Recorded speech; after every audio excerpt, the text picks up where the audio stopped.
October 20th, 2014 City Council meeting to order. Please join me in the Pledge of Allegiance. I pledge allegiance to the flag of the United States of America and to the republic for which it stands, one nation, under God, indivisible, with liberty and justice for all.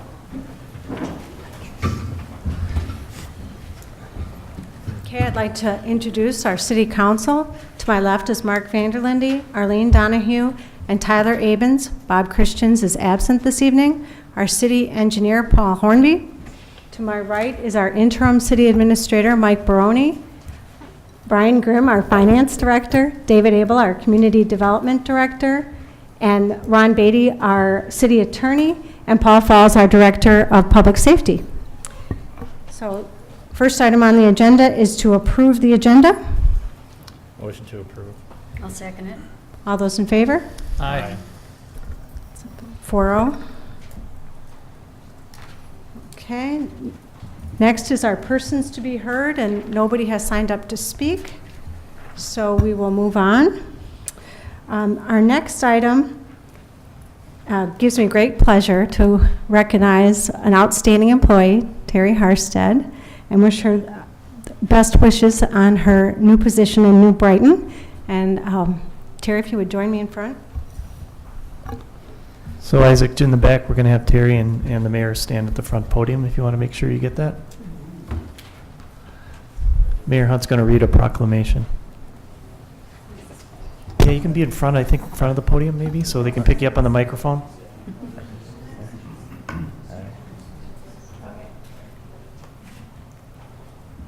City of Minnetrista, in recognition of Terry Harstead for her dedicated service to the City of Minnetrista, whereas Ms. Terry Harstead was hired by the City of Minnetrista in May 2005 as Administrative Assistant/Assistant City Clerk, and due to her excellent performance, was promoted to City Clerk in August 2006, and whereas Terry has been responsible for all the duties of municipal city clerk as provided by Minnesota state statutes, which includes maintaining the city code and keeping official records of city council business, including minutes, publications for public hearings, ordinances, and legal notices. And whereas Terry has been responsible for successfully preparing for and conducting elections, including the training of election judges, in addition to recording election proceedings and certifying election results to the county and state, and acting as the responsible authority for all data practices and record retention compliance, including filling numerous data requests from residents. And whereas Terry has also been responsible for city communication, including the community newsletter and city website, and now therefore be it resolved by the City Council of the City of Minnetrista that we thank Ms. Terry Harstead for her service to the City of Minnetrista as she moves on to the City of New Brighton. Her hard work and dedication over the years have been appreciated, and she will be missed. Adopted this 20th day of October 2014 by a unanimous vote of the Minnetrista City Council. Thank you.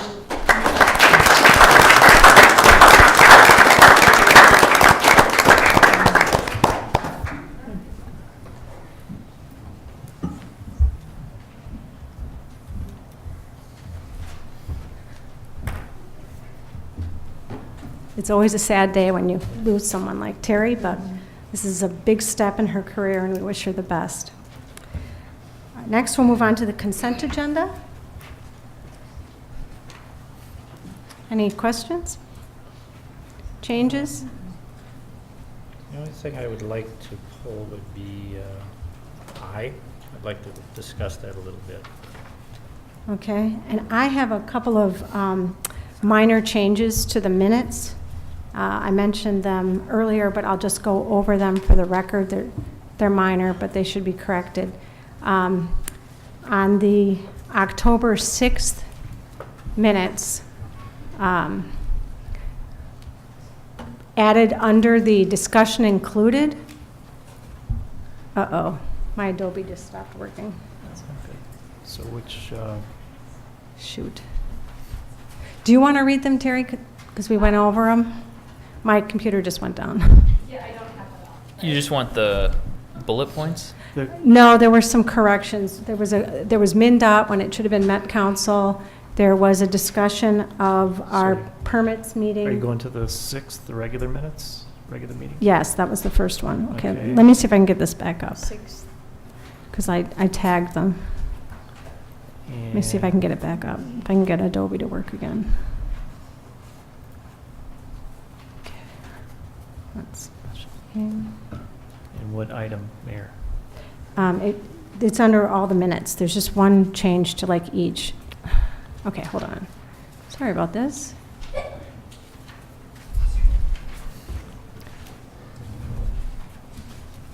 Okay.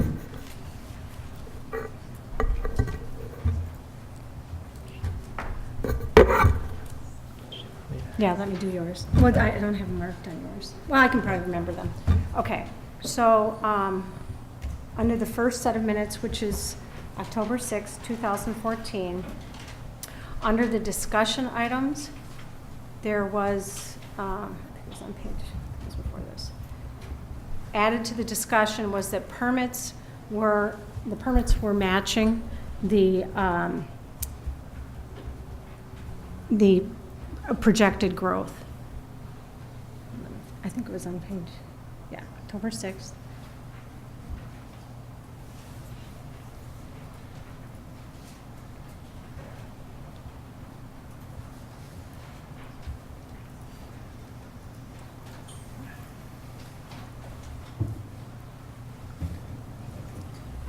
Yeah, sorry. It was the special meeting minutes. Okay. Okay, it's on page 5.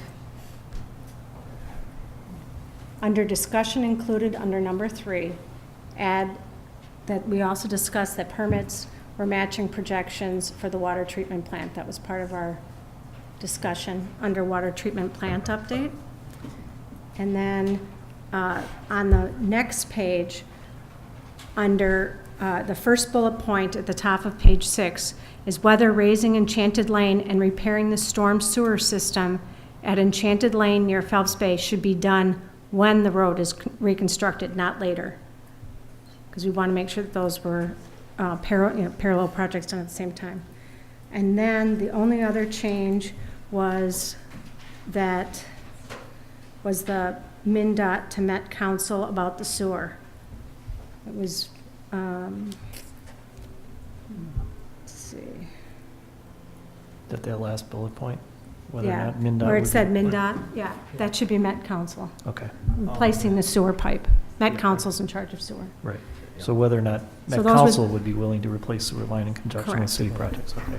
Okay, so those were my 3 changes. So,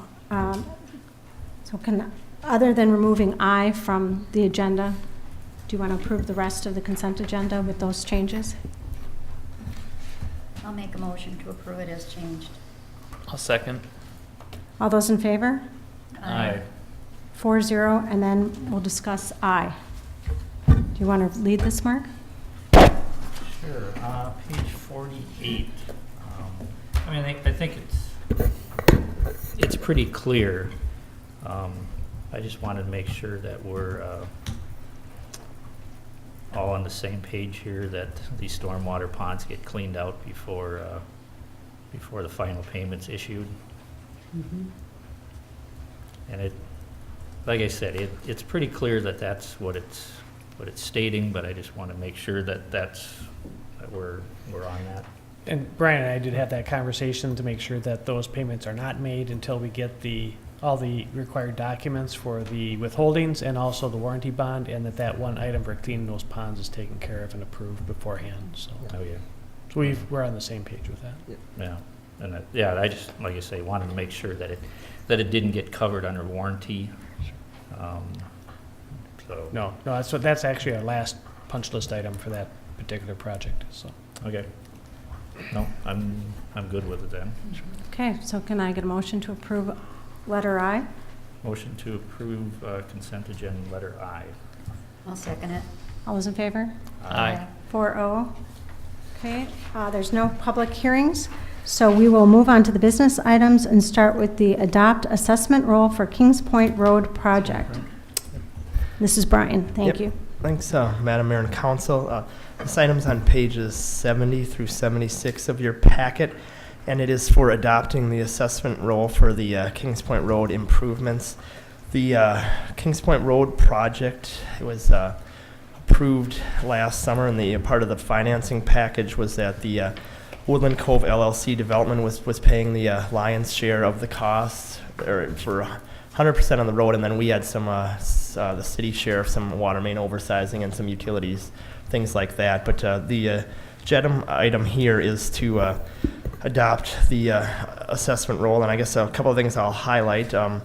The petition and waiver that the developer signed last year was the estimated amount that they would be assessed would be $2,353,000 basically, rounded, and the project actually came in about $100,000, a little over less than that. So the amount that is attached on the assessment roll is $2,249,053. The terms of the assessment are for it's a 15-year term, and the interest rate is 5.13%. It's 1% above our bonding cost, which was delineated in the agreement with Woodland Cove. We've worked with the developer. I don't think anyone's here tonight, but we've worked with them in the last week, letting them know they're aware of the amount they're being assessed. They helped with the allocation of the parcels, because some of them are being some of that dollar amount will be prepaid as phase 1 and phase 2 have been bought by Mattamy. They have funds in escrow, and they'll be paying that within. They have a 30-day prepayment window now between the date of the resolution and when we certify to the county by the end of November new assessment rolls. And otherwise, the resolution is on page 71. I guess it spills onto page 72. That has those same type of the interest rate and the term of the assessment, which I outlined, and how the interest is collected. And it's collected the assessments with the property tax, like every other assessment roll we do. And then pages 73 through 76 are the actual assessment roll. You can see that a lot of those first 214 lots is at Mattamy Phase 1, which they'll be paid off, but basically we still have to assess the dollar amounts. And then at the end of the resolution is more the some of the outlots and the phases they have left to do, and the respective owners there between Woodland Cove, still owns majority, but Mattamy owns some of the parcels now, and the total amount of the $2,249,053 to be assessed. So I guess with that, I would stand for any questions. Otherwise, the recommended action would be to adopt the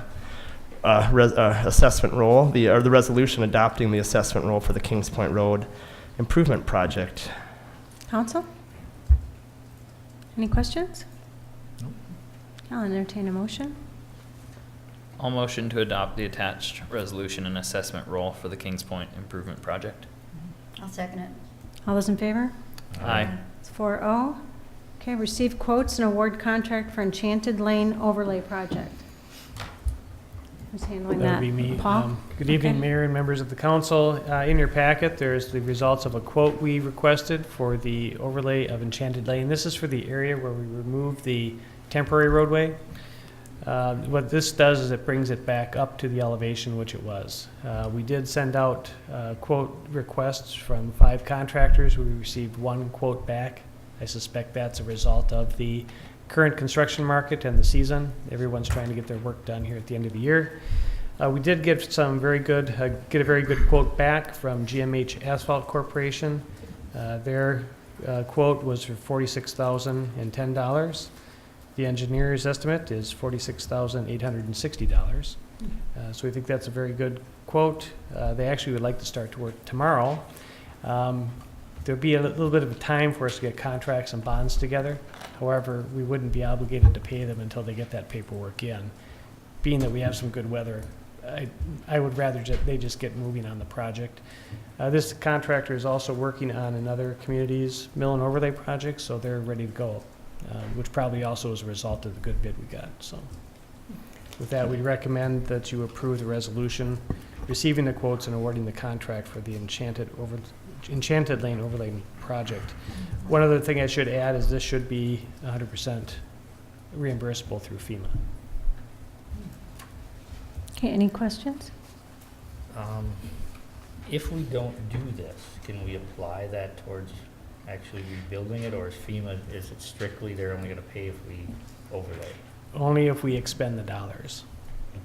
Does the expense count for rebuilding in the future? Well, we asked that question, and they said no, that if we bring that, if we restore it back to the condition in which it was, they'll reimburse us for it. It's more just on a direct reimbursement process.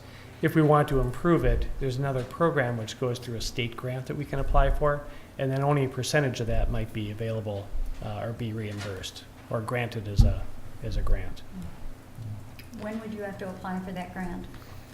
After the first of the year, I believe, is when we would do that. And those state dollars, and maybe Director Falls would have a better idea of the exact dates. But after this initial, what we do is we have applied for certain funds that would be direct reimbursement for direct impacts and expenses.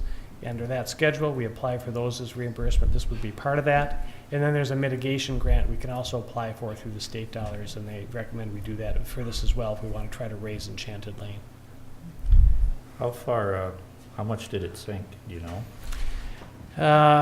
In a couple areas, I think it's down about 3 inches. And so what we did with this estimate is estimated 3 inches over the whole length. Yeah. I think that's conservative. But we do have to blend in with some of the driveways. The contractor will mill each end across the roadway, so it makes a nice smooth transition. And they also will match at the boundary with Shorewood on the east end, northeast end. It's just kind of a shame, it's kind of a waste.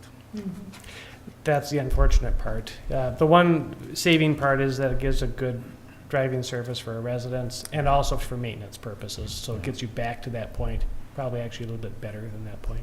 Yeah, it just kind of makes the decision very easy because, there is no decision. You either take it or you don't. Right. And we were asking them that question right out in the field. We want, because we would rather apply it to a permanent Right, solution. yeah, that would have been really nice if we could have done that, but, oh well, it is what it is. Yep. Mayor and council, if I may just interject for a minute. We did sense that same frustration, and I guess the easiest way to view this project is essentially we are in the repair stage and reimbursement of the initial damage, and so it's essentially separate processes. And so mitigation is really what we're talking about when we talk about correcting the problem that is probably going to continue or be ongoing. And so that is, while it's tied in with this phase, it is completely separate as far as payment goes. And so in order to even apply for that, we kind of have to repair back to our initial stage, then they'll evaluate based on that. And then that's how we go forward and apply for future funds. Plus, those residents have to get through the winter. Yeah, that's the thing that they've expressed is Right. being able to get through the winter. Right. Yeah. Yeah. So any other questions? No. Okay, I'll entertain a motion. Make a motion to accept the quotes and award the contract to GMH Asphalt Corporation for the quoted amount of $46,010. I'll second it. All those in favor? Aye. 4-0. Okay, next is approving the claims. Any questions on the claims?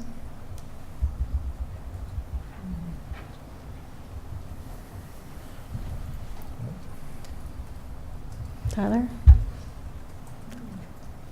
Nope. I'll make a motion to approve the claims as written. Second. All those in favor? Aye. 4-0. Okay, time for council reports. We have a meeting with Rick Weibel on Wednesday morning 8:30. with St. Bonnie, and I think I already reported on Northwest League, and that's all I have at this point. I don't have any. We had a Pioneer Sarah Creek meeting on Thursday, but unfortunately I was tied up here, so I couldn't attend it. So, I have nothing. Nothing here. Okay, staff reports? I don't know if our staff has anything, Mayor. I think we don't. I think the only thing we have listed is just that updated schedule, just with the some of the special meeting topics for November 10th and November 17th, which I think we had talked about already. The parks and the tree fund and the sanitary sewer, some of those for the fee schedule adoption and discussions of those budgets. Otherwise, Okay. I think. Any other staff reports? Paul? No? No. So our next meeting will be after the election, so Great. So get out there and vote, you people over 18. So I'll entertain a motion. I think there was just one item, and I know I talked to Mike about it this week, that apparently, and I asked him to check it out, maybe Paul did check it out, that there's a rumor going around that we're taking our resource officer out of the school. And I asked Mike, I said, do you know something I don't know? And he said, no. So I just want to make, what did we find out? Obviously, I'll let Paul, I'm assuming, take this. Sure, I'd be happy to comment on that. Madam Mayor, members of the council, that is just, as you explained, a rumor. There's certainly, we've worked hard in the last year to ensure that position would remain, as we all can agree that it's a vitally important position to not only the school, but the city and all of our residents. So there is no truth to that. We're very committed to that, and I'm happy about that. As you know from the past, it's very important to me personally as well. So I guess I really don't have anything to add unless anyone has any questions specifically, but there's nothing more to that than rumor at this point. Okay. I just wanted to make sure because I had a few phone calls on it, and I'm like, no, but I said, we'll have somebody check it out. Because I don't really know where it came from or why, but, so, good. We don't have to worry about that. Maybe our audience might not like that, but. Okay, so I will entertain a motion. I will motion to adjourn at 7:21. Oh, wow. I'll second that one. All those in favor? Aye. 4-0. This meeting is adjourned. You should get a standing ovation. Come on, 20 minutes.